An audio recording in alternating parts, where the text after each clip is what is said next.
Radiant team ban. Dire team ban.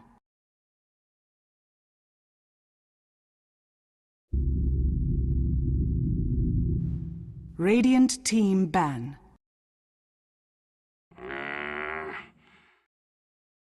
Dire team ban.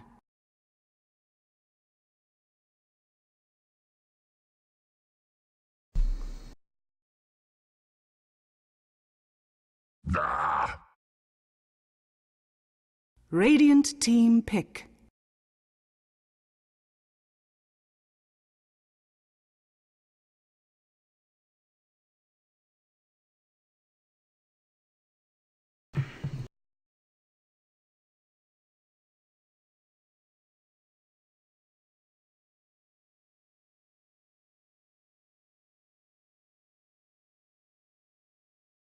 Ten seconds remaining.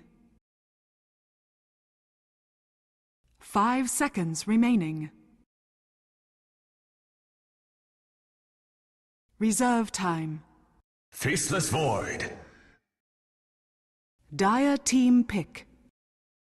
Skywrath May. Tide Hunter. Radiant team pick.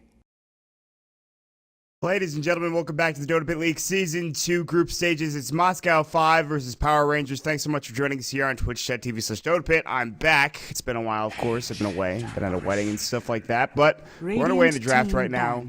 These two teams, and all CIS affair for not only this series, but the next series as well. So a lot of games on tap today. Two-game series. Of course, my name is Mott. With me is F4L. It's been a while, man. How are you?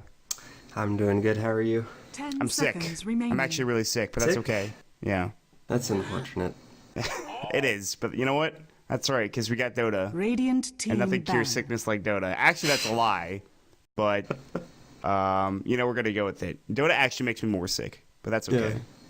I'm actually pretty excited for this. I'm kind of a fan of Power Rangers. They always show some interesting strats, and Dityra has his, Clinks and Slark, which are always really fun to watch. Mm-hmm. And honestly, I actually haven't seen Moscow 5 playing in any games recently, since Dire team I believe they no longer are playing with PGG, although I'm not entirely sure. You are correct about that. Okay. I actually just saw a tweet from Virtus Pro where they actually had a statement from PGG where he said he would form a new Moscow 5 international team with the old Screen Squads members. So they actually have a stand-in who is unstable, apparently is his name. And the rest of the names are pretty similar, or they're the same as to what they were before. 10 seconds so remaining. Yeah, for the most part, same lineup with the exception of PGG, who is now gone. 5 seconds remaining. About Power Rangers, you're right. I think everyone's a big fan of them. I myself enjoy watching them from time to time. So I'm excited to see who comes out on top. Also, it's pretty important to note that both teams really need a 2-0 win here, because if you look at the standings, it's like 0-6 for Moscow 5 and 1-7 for Power Rangers. So a draw will do neither of them good. So it's something. Yeah, 0-6 for Moscow 5. Yeah. Radiant team I would say it's actually nearly impossible at this point. So I suppose these games are a bit of a formality, but is there a chance that one of these teams could still make top 4? It's theoretically possible, I think. Nobody is mathematically eliminated yet, but Okay. I think they have to win out. They need a little bit of assistance from some other teams losing, Yes. I imagine. Yes, very much so. Yep. Well, that's going to be difficult, though. If we go ahead and take a look at the draft, Power Rangers going to go ahead and pick up the Faceless Void, Ancient Apparition. Pretty good combo. Then they're going to follow that up with a Rubik. Probably, be able to steal the Ravage, and, then they're going to have the 10 Rubik seconds and remaining. Ancient Apparition combo. Be able to have the Lift plus the Chilling Touch. 5 seconds Really strong in the remaining. early game. Talk about it often. It's a good Reserve roaming time. support duo. Also really keeps your safe lane safe. It also makes Rubik actually just 10 times more effective than he actually is. So it's really important that they get this combo, and I'm glad they pick it up here. So at least it's because I feel like without Ancient Apparition Rubik loses some of his effectiveness. I mean, there are other good combos that he works in, but I just feel like this is the best one. I mean, the other combo we used to see a lot was the Enchantress, or the Chen sometimes.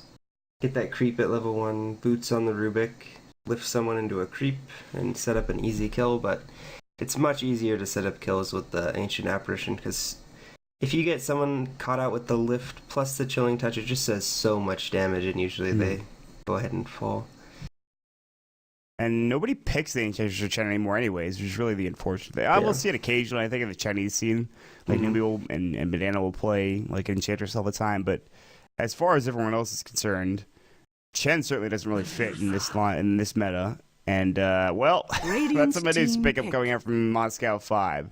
So they have all of this early game aggression. They have really two aggressive supports with Venge and Scarab. They have a Tidehunter who's very good once he hits level 6, but they have a Medusa as well. Yeah. That's going to cover all the bases here, so. And they have the Vengeful Spirit to protect this Medusa with the swap out of the Chronosphere.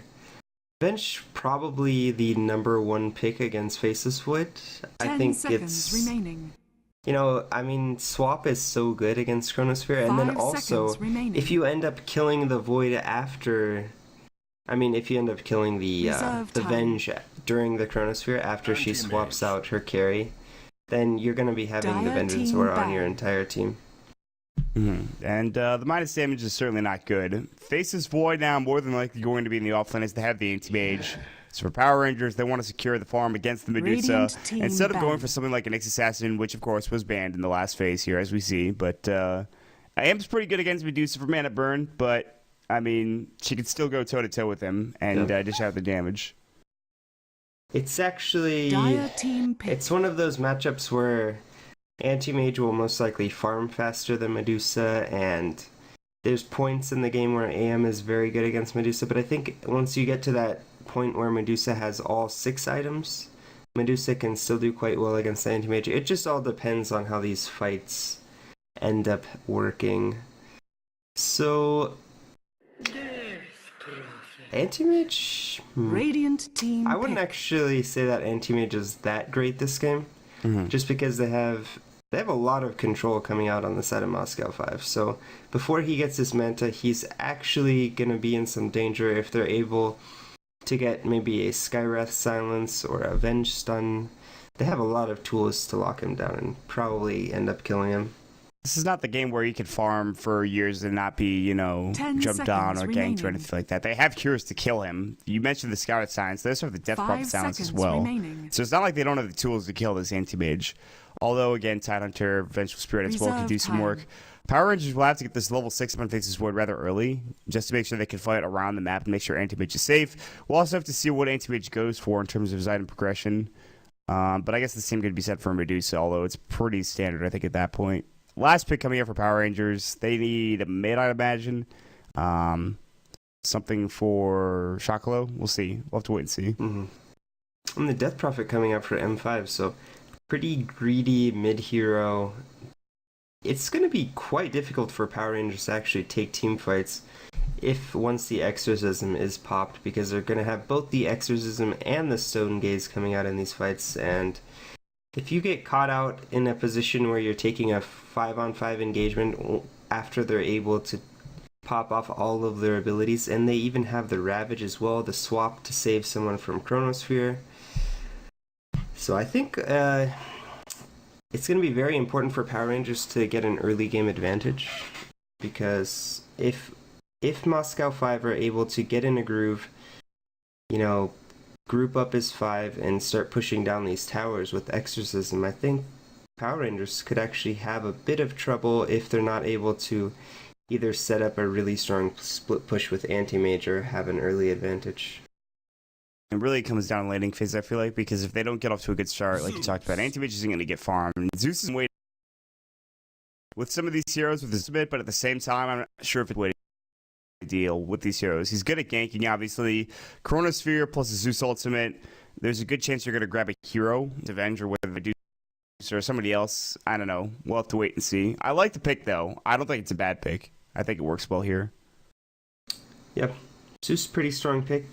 Offers a lot of damage for this Chronosphere, and it definitely will will help his team fights as well as providing them with a good matchup in the mid lane. And that, honestly, I think Arc Lightning is going to be able to see us pretty well. The thing is that he'll still take damage from this Crypt Swarm. He'll still take a lot of damage. He's rather 10 squishy. seconds remaining. And he needs to have rune control to be able to regen up and continue to swim his Arc 5 Lightning. seconds remaining. His attack animation